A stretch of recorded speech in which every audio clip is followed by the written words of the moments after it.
दोस्तों, आज मैं एक किताब पढ़ रहा था स्वामी विवेकानंद जी की, विश्व गुरु विवेकानंद। तो उस किताब में मुझे कुछ ऐसे वाक्य या कुछ ऐसी लाइनें मिली जिनका मेरे मन में विचार आया, क्यों ना आप लोगों के साथ शेयर किया जाए। जी हाँ दोस्तों, पहले हम उस बात को शुरू करने से पहले, जो वाक्य है उससे पहले आपको कुछ और बातें समझाना चाहेंगे जिससे कि वो वाला वाक्य आपको बिल्कुल क्लियर समझ में आए। जी हाँ दोस्तों, कि जैसा कि हमारे बुजुर्ग और पुरखा जो बूढ़े दादी बाबा जो लोग होते हैं, वो जैसा कह गए हैं, कहा जाता है कि बुजुर्ग जो कह गए वो सत्य होता है। कि उन्हें वही वाली बात कही जाती है कि जैसा देश वैसा भेष। जी हाँ दोस्तों, ये बहुत जरूरी होता है कि जिस स्थान पे कहीं भी आप जा रहे हो, कहीं भी हम जाते हैं, आप यही सोच लो कि हम जॉब के लिए जाते हैं अपना घर छोड़ के। तो कहीं भी जाएं, मान लो आप दिल्ली जा रहे हैं जॉब के लिए, तो वहाँ दिल्ली में भी 2 4 5 दिन 10 दिन 15 दिन ऐसा एक समय होता है कि जिसमें आपको वहाँ के माहौल में घुलने में मिलने में थोड़ा समय लग जाता है। तो इसीलिए हमारे बुजुर्ग कह गए थे, जैसा देश वैसा वेश।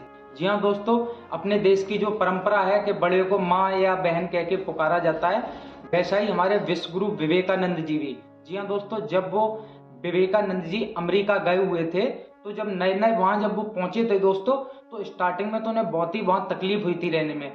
क्योंकि वहां पे उन्हें जो भी महिला औरत मिलती, तो उसे वो ज्यादातर माँ के संबोधन में ही पुकारते। जो उनसे उम्र में छोटी हुआ करती थी, उसे तो बहन बुला के पुकार लिया करते थे, अन्यथा कोई भी लेडीज हो, उसे विवेकानंद जी माँ ही कह के पुकारते थे। अब दोस्तों, इसमें कोई ज्यादा वो नहीं है, केवल नजरिए का फर्क है।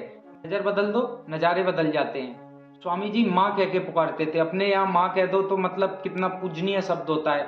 लेकिन अब वही है पश्चिमी देशों की, तो माँ शब्द उन लोगों को, जो वहाँ की लेडीज औरत होती थी, उन्हें ऐसा लगता था कि मतलब ये स्वामी जी उन्हें बूढ़ी एक औरत के रूप में पुकार रहे हैं। जी हाँ दोस्तों, उनके लिए तो क्या एक मतलब स्वामी जी तो ऐसे इंसान भी थे कि जो अपने भगवा वस्त्र हमेशा मतलब पहनते ही रहते थे। तो भगवा उस समय में, आज तो बहुत कुछ बदल चुका है दोस्तों। ये बात मैं कर रहा हूँ 1893 की। उस समय में जरा सोचिए, एक भगवाधारी को या भारतवासी को सांप पकड़ने वाला कहा जाता था। जी हाँ दोस्तों, सन्यासी मतलब भिखारी। लेकिन उसके बावजूद भी स्वामी जी जब वहां रहे कुछ दिन, तो वहां के माहौल को समझे। उसके बाद दोस्तों, जो वाक्य मैंने स्टार्ट किया था वीडियो, जैसा कि आप लोग थंबनेल देख के आए हैं, कि जब स्वामी जी अपने एक ट्रेन के सफर पे थे दोस्तों। आप लोगों ने भी सफर कई बार किया होगा ट्रेन में। क्या होता है कि ट्रेन में दो सीटें होती हैं आमने सामने, कंपार्टमेंट में एक में दो सीटें होती हैं आमने सामने। तो एक साइड स्वामी जी बैठे हुए होते हैं, अपनी किताबें ताबें लिए पढ़ रहे होते हैं, और एक साइड बगल में जैसे उनके सीट सामने वाली जो होती है, उस पे आके कुछ लड़कियां, युवा लड़कियां आके बैठ जाती हैं, अमेरिकन। तो दोस्तों, वो देखती हैं कि मतलब ये एक बाबा है, सन्यासी है, वही पागल, मतलब कुछ आदमी ये डर जाएगा। ऐसे ही तो वो मजाक ठिठकेलियां करने लगती हैं स्वामी जी के साथ। लेकिन वो कौन थे? विवेकानंद जी। ये इस बात की उन्हें जानकारी नहीं थी। तो लड़कियों ने क्या किया दोस्तों, कि उनसे मतलब मजाक करने के लिए उन्होंने, लड़कियों ने विवेकानंद जी से कहा कि एक काम कीजिए, आप अपनी घड़ी और ये जितना भी आपका सामान है हमें दे दीजिए, वरना हम आप पुलिस बुला लेंगे, फिर आप समझना क्या होगा। तो स्वामी जी ने एक बार तो नहीं सुना, अपनी किताब पढ़ रहे थे, उसी में ध्यान लगाए रखा। लेकिन फिर उन्होंने, लड़कियों ने दोबारा इस बात को कही, थोड़ा उनके पैर में ऐसे टच करके, इस बात को थोड़ा सा टच करके उन्हें पैर में किया कि अपनी घड़ी और ये सारा सामान दे दीजिए हमें, नहीं तो हम पुलिस को बुला के आपको पकड़वा देंगे। तो स्वामी जी, अब देखिए दोस्तों, ये क्या है? ध्यान की शक्ति। वही कहते हैं ना, है ना, कि पश्चिमी देश वाले पढ़ लिख के कितने भी बड़े गवर्नर कुछ भी बन जाएं, लेकिन ध्यान हमारे पास है। ध्यान से एक इंसान भगवान भी बन सकता है दोस्तों। ऐसा मैं कह नहीं रहा हूं, ऐसा हमारे यहाँ लोग पैदा हुए हैं कि जो इंसान से भगवान में परिवर्तित हुए हैं। जी हाँ दोस्तों, किससे? केवल ध्यान से। सोचिए स्वामी जी का ध्यान कितना था, कि जब लड़की ने पहली बार कहा था उनसे कि अपनी घड़ी और सामान दे दीजिए हम पकड़ा, तभी वो ध्यान में जाके, मतलब जैसे ही उसने उनसे सवाल किया, उसका उत्तर तुरंत ही उन्हें अपने दिमाग में आ गया।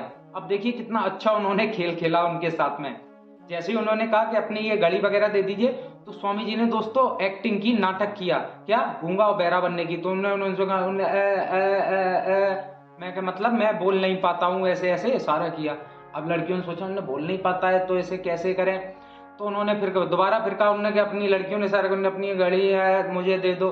स्वामी जी ने नहीं, मतलब स्वामी जी बोले कि मुझे ऐसे लिख के बताओ क्या आप कहना चाह रही हो। तो लड़कियों ने एक नोट लिया, उस पर लिखा उन्होंने, अपनी घड़ी और ये सारा सामान मुझे दे दो, वरना हम पुलिस को बुला लेंगे और तुम्हें पकड़वा देंगे। तो लड़कियों ने मतलब दोस्तों नोटबुक निकाली और उस पर लिख के उन्हें स्वामी जी को दिया कि अपनी गाड़ी और अपना सारा सामान हमें दे दो, वरना हम पुलिस को फ़ोन करके बुलाएंगे और आपको पकड़वा देंगे। तो जैसे ही लड़कियों ने ये नोट लिखा और पर्ची स्वामी जी को दी, तो स्वामी जी ने देखो सुना दोस्तों ध्यान से, मतलब कि बात कोई ज़्यादा बड़ी नहीं है, लेकिन क्या होता है उन्हें कि ध्यान से उन्होंने ऐसा किया कि उल्टा जो कहते हैं ना, उन्हें शिकार जो करने आया था वही शिकार बन गया। जी हाँ दोस्तों, वही वाली। तो जैसे ही स्वामी जी ने वो नोट लिया और जेब में रख लिया, तुरंत ही स्वामी जी ने उन लड़कियों से बोला कि आप सब लोग अब अपनी अपनी घड़ियां दे दीजिए, नहीं तो आप ही जाने भगवान आपका क्या करेगा। देखिए सोचिए जरा दोस्तों कि मतलब क्षण भर में इतनी सी बात स्वामी जी के दिमाग में आ गई कि मतलब इनका जवाब कैसे देना है। कोई एक शब्द बिना कहे उनसे ही लिखवा लिया और जेब में रख लिया उनने। अब पुलिस, आप क्या बुलाओगे पुलिस को। तो सोचिए दोस्तों कितने महान थे। कोई विवेकानंद जी की एक ऐसी कहानी नहीं है, ऐसे किस्से नहीं है, कईयों किस्से हैं, कईयों कहानियां हैं दोस्तों। अकेले अमेरिका में ही नहीं, स्वामी जी विश्व में कई जगह घूमे थे, लंदन भी गए थे, पेरिस भी गए थे, भारत की भी ज्यादातर उन्होंने यात्रा की थी। तो स्वामी जी से रिलेटेड या अन्य जो हमारे भारत में महान विभूतियां पैदा हुई हैं, उनके मोटिवेशनल वीडियो दोस्तों हम आप लोगों के लिए लेके आते रहते हैं अपने इस चैनल पे। दोस्तों हमारे चैनल को सब्सक्राइब करना ना भूलें।